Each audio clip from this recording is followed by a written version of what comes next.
Bonjour ou bonsoir, ça dépend d'où vous vous situez sur la planète.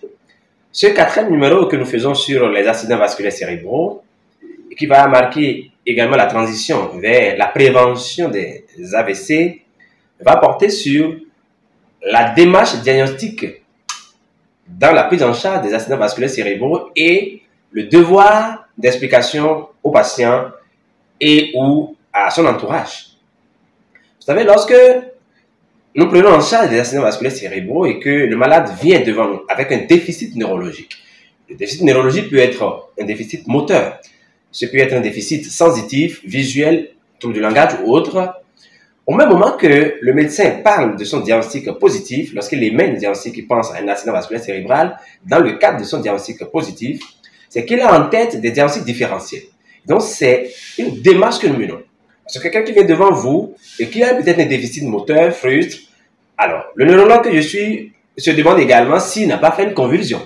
Ce peut être simplement quelqu'un qui a fait une épilepsie partielle avec un déficit post-critique dans le cadre d'une paralysie de Todd, n'est-ce pas? Et donc, j'ai ce diagnostic différentiel en tête.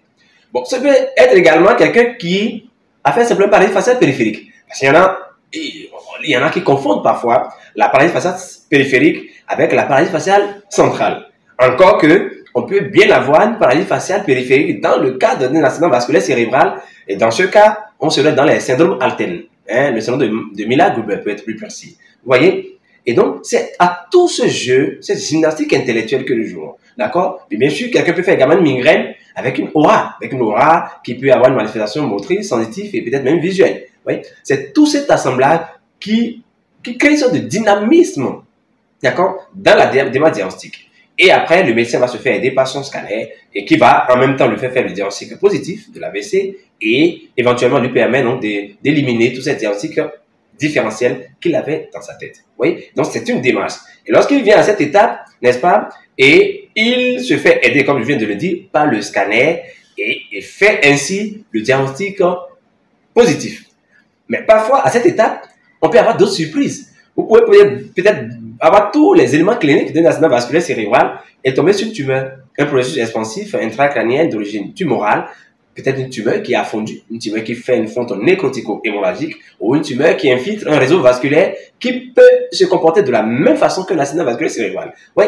Et donc, cette gymnastique intellectuelle n'est déjà pas facile pour même un médecin qui n'est pas dans la pratique neurologique. D'accord? On peut faire rapidement des confusions. Et quand c'est comme ça, vous imaginez la confusion que cela peut créer au niveau des patients et ou de son entourage. Parce que lorsque nous sommes dans cette démarche, il y a un certain nombre de demandes qui vont avec cette démarche. On lui demande un scanner et après, on a le diagnostic positif. En temps le matin, on lui a demandé de faire cet bilan parce qu'on n'avait pas encore le diagnostic positif. Et quand on a la certitude du diagnostic, on revient, on dit maintenant, on complète le bilan.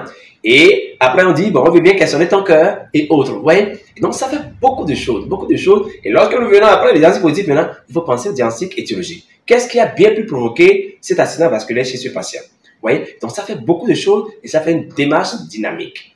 Et si on ne prend pas le temps d'expliquer tout ça aux patients, parfois, cela est perçu par eux comme une sorte d'indécision. C'est comme si les médecins même ne comprennent pas ce qu'ils font.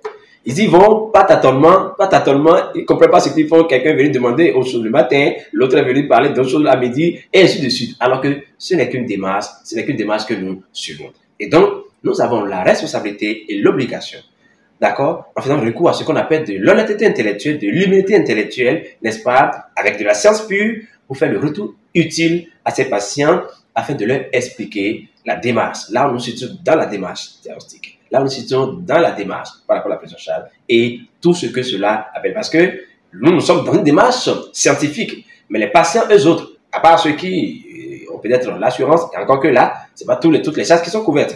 Eux, à chaque demande qui est faite, eux, ils doivent réagir.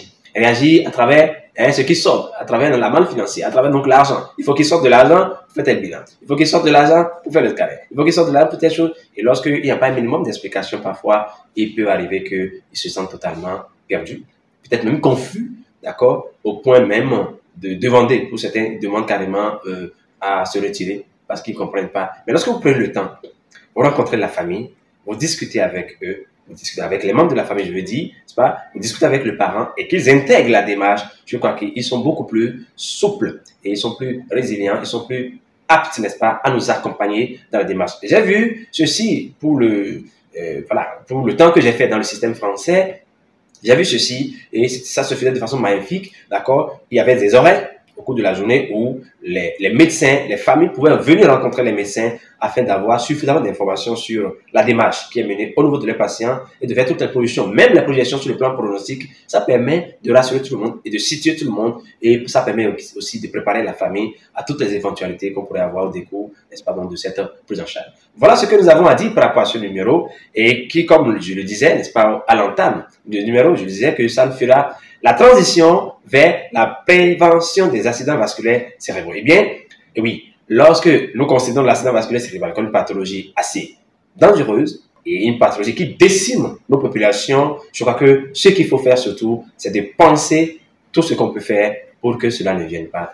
Et c'est de cette prévention que nous allons parler dans les prochains numéros. Et donc, nous remercions, n'est-ce pas, pour l'attention particulière et que vous avez accordée et à très très bientôt.